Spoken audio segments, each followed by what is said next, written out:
Julia Santibáñez, me he sentido muy sorprendida con Pulso Adherido, editado por Bonilla, fundamentalmente porque creo que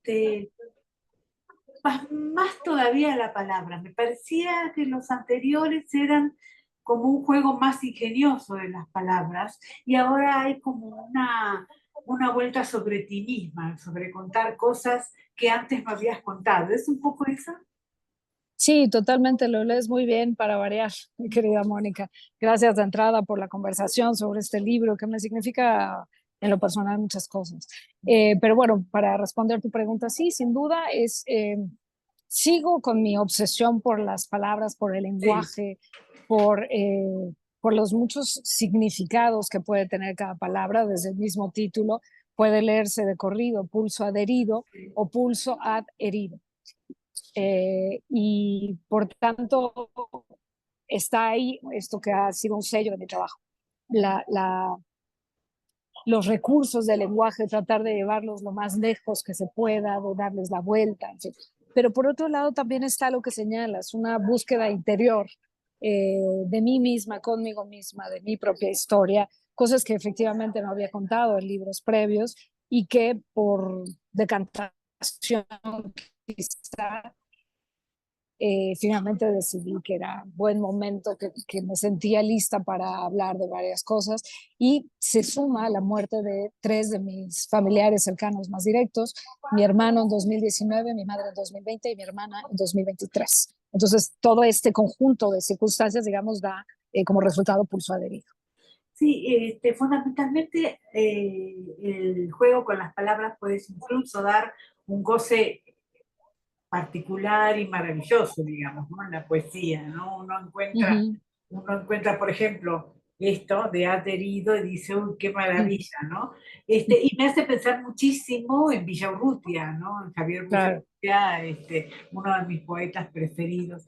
Pero también es cierto que conforme también uno va metiendo esas partes interiores, la poesía se dignifica mucho más. ¿Lo sientes así?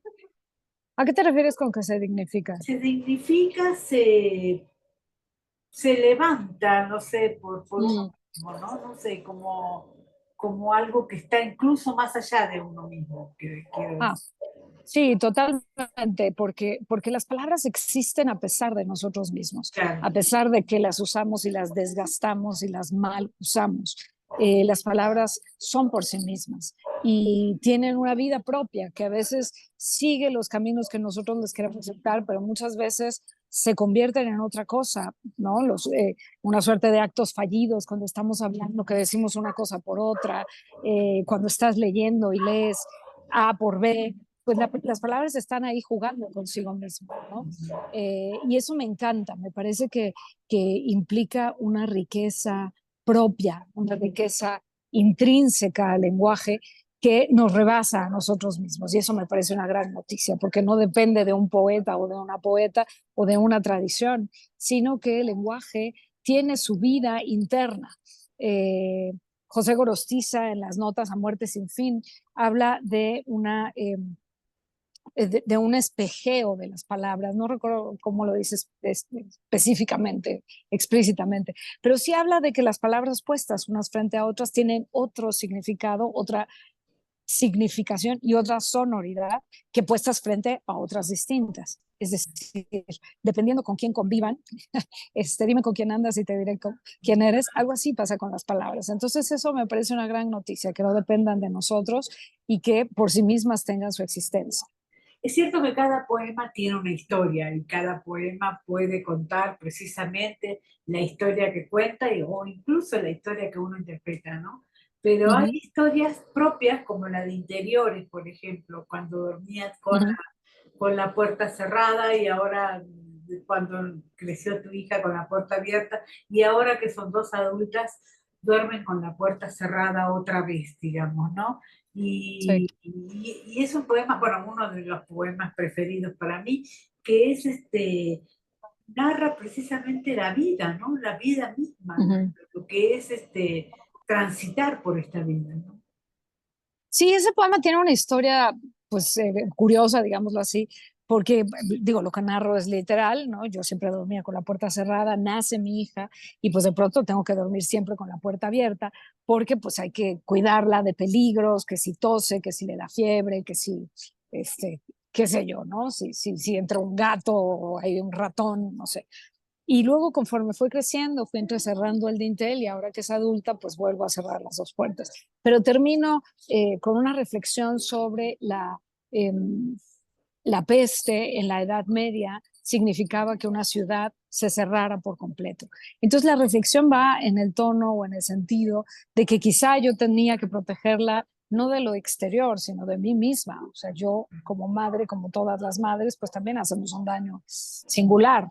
Entonces pensamos que nosotros vamos a defender a hijas e hijos e hijes de todo lo que está allá afuera y eso es lo que está mal, pero de pronto pudiera ser que el mal estuviera adentro. Entonces, bueno, de ahí viene un poco esa reflexión Y también. hay una referencia, aunque tú no lo quieras, a la pandemia misma, digamos, ¿no? Esta Claro, cosa de cerrar para la pandemia, cuando en realidad estuvo mucho más abierta de lo que uno hubiera querido, creo yo, ¿no?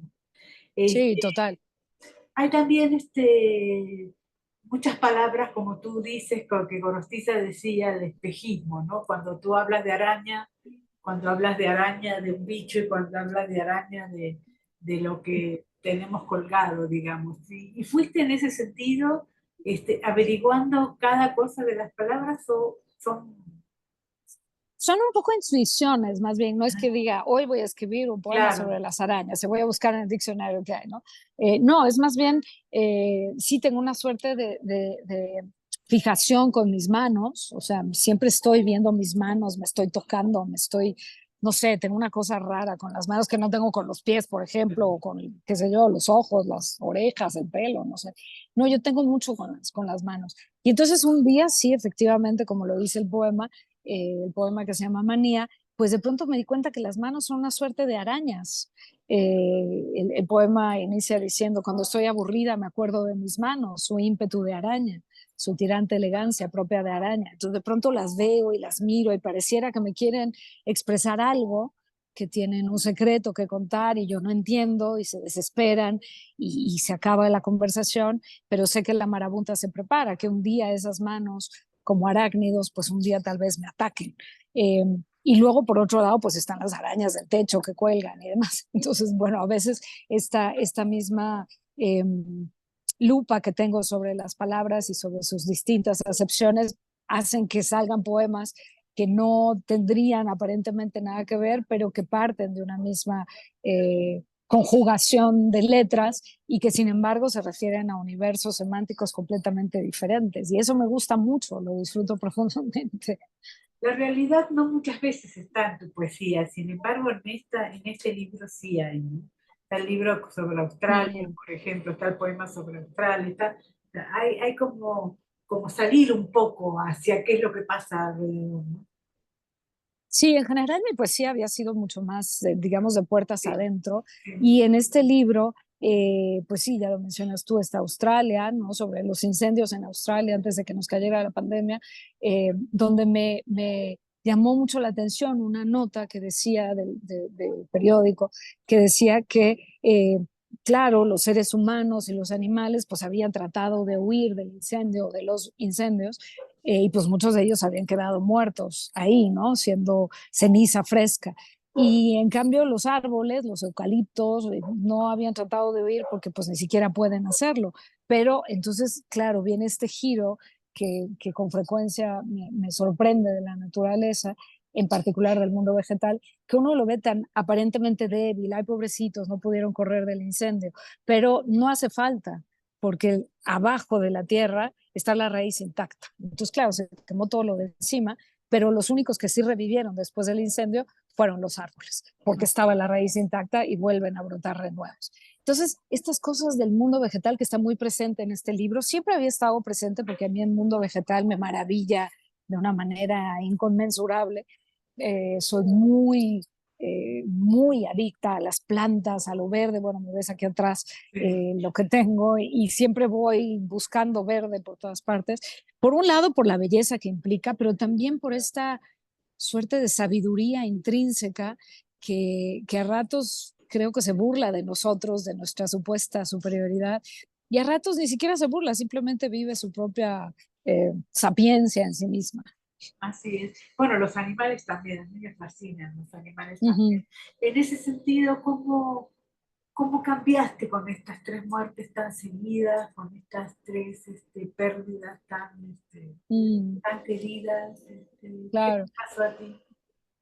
Fue muy rompedor, porque cuando murió mi hermano en 2019, mi papá murió hace 40 años, entonces no quiere decir que no lo recuerde, lo recuerdo con mucha frecuencia, porque además fue una figura demasiado importante para mí, pero bueno, pues quedábamos el reducto, ¿no? Los otros, los supervivientes.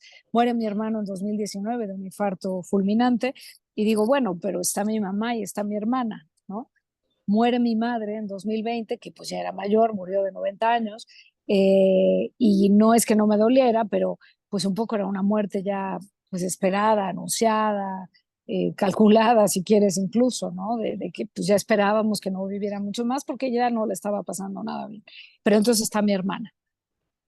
Y ese mismo año le diagnostican cáncer y sobrevive 3 y muere el año pasado. Y esa muerte sí que fue, creo que me sumó las 3.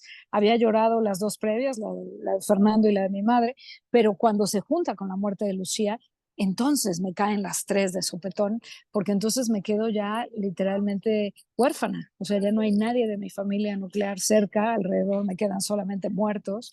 No tengo con quién rebotar historia de vida, recuerdos, oye, ¿a dónde íbamos cuando pasó tal cosa en el coche? ¿Qué decía mi abuela cuando no sé qué? En fin. Entonces, esa orfandad familiar, ¿no? Porque una es la orfandad de los padres, pero luego, pues sí, la orfandad de todo lo que es tu círculo, ¿No tenía tu hijos, núcleo. Lucía? Sí, tengo sobrinos. Lucía tuvo 2 hijos, tiene 2 hijos. Fernando tiene 3 hijas. Está mi propia hija. O sea, tengo familia, tengo tías, tengo tíos, sobrinos. O sea, no estoy completamente sola, vamos. Pero sí de mi familia nuclear, de la familia de mi casa, digamos, solamente quedo yo. Y eso ha sido difícil y lo digo en presente porque aunque creo que ya está muy procesado, de Claro. pronto por cualquier cosa me acuerdo de algo y me echo a llorar, ¿no?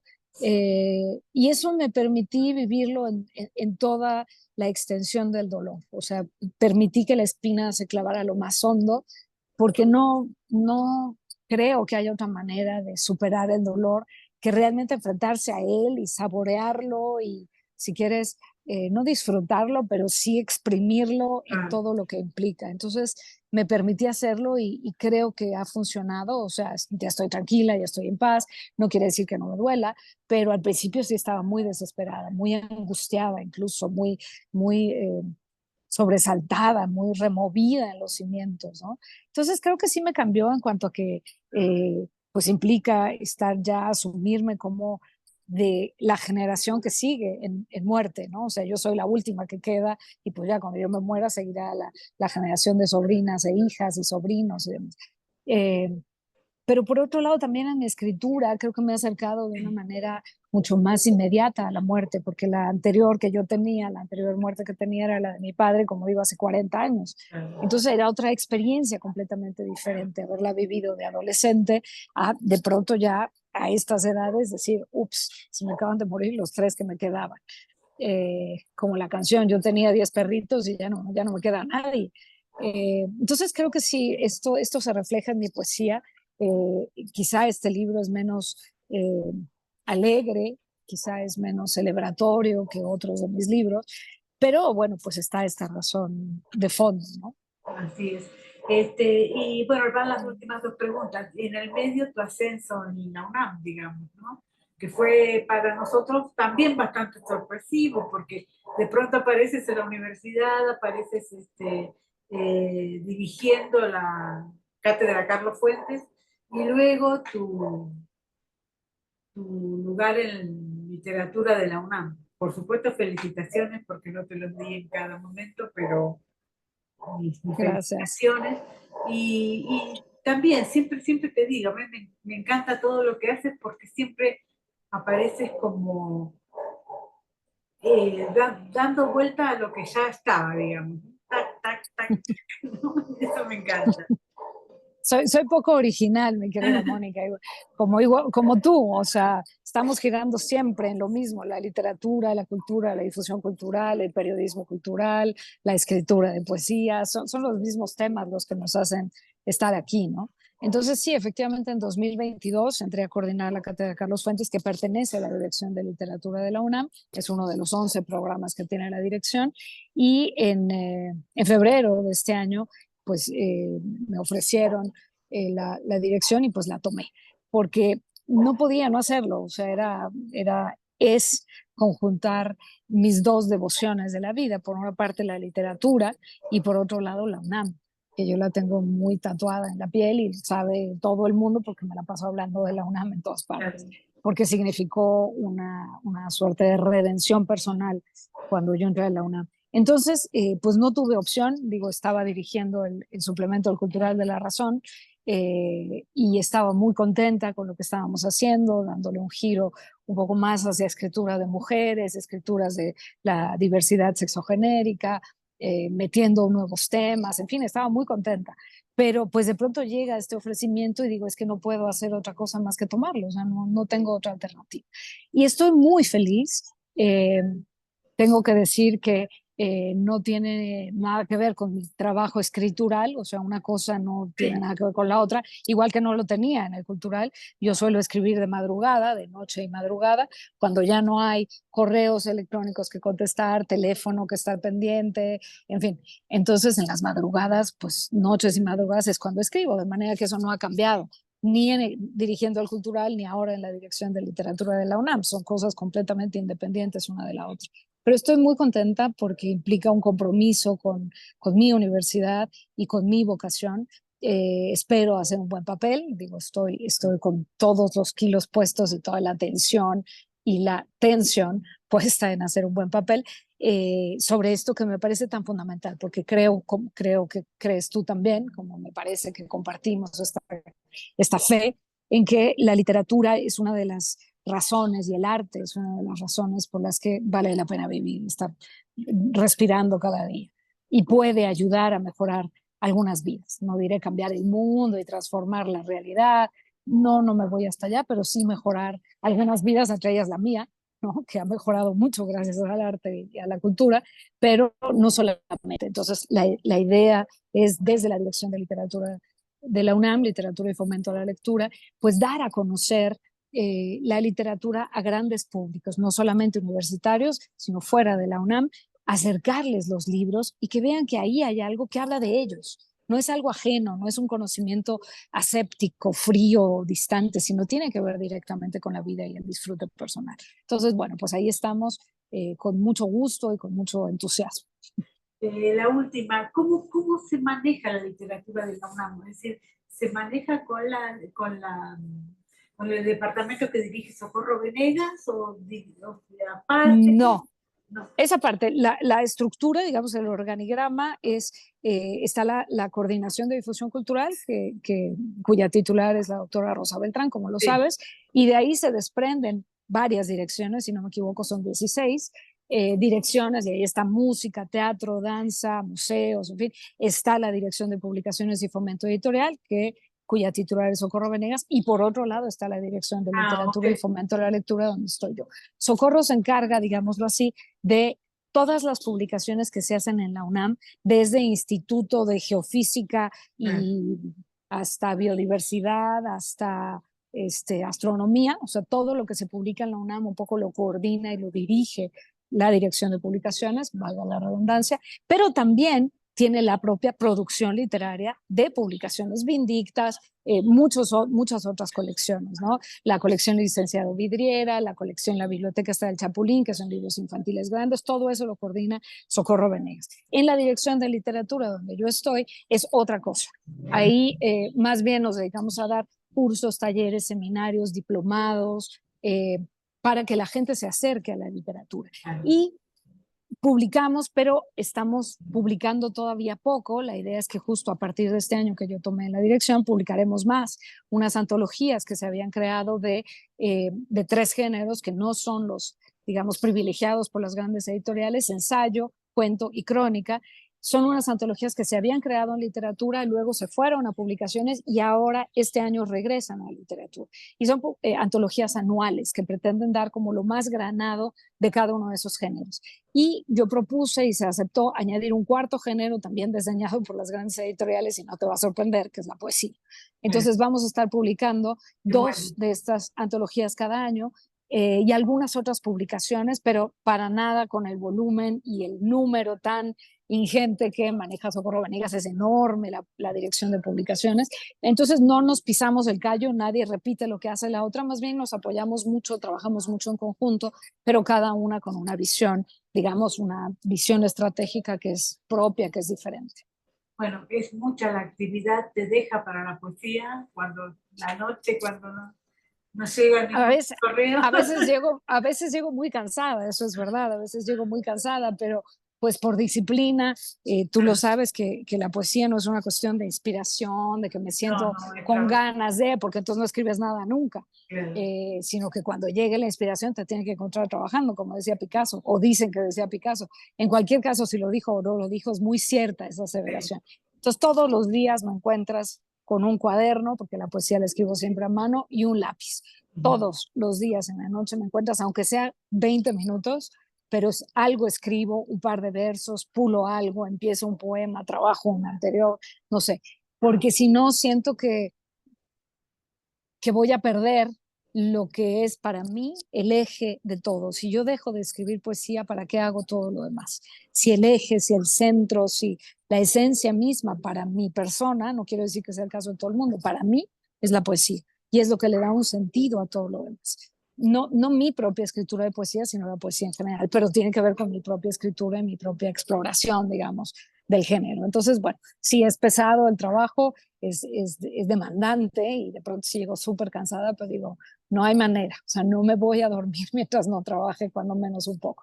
A veces sí puedo echarme 1 hora, 2 horas, y luego pues, durante el día, a veces en la comida, me voy a comer sola porque traigo una idea en la cabeza y entonces aprovecho ahí 1 hora para escribir. De repente traigo esta libreta que siempre viaja conmigo, bueno, esta o la que sea, pero en fin, una libreta, y de pronto durante el día me viene una palabra o leo algo, porque estoy entre palabras, estoy viviendo entre palabras, estoy leyendo lo que mis colegas están escribiendo, propuestas, esto, el taller de no sé cuánto, oigo una conferencia de Piedad Bonet, ya viene Jazmina Barrera a hablar de X tema, lo que sea. Entonces de ahí voy tomando también notas, estoy todo el día en un círculo muy virtuoso.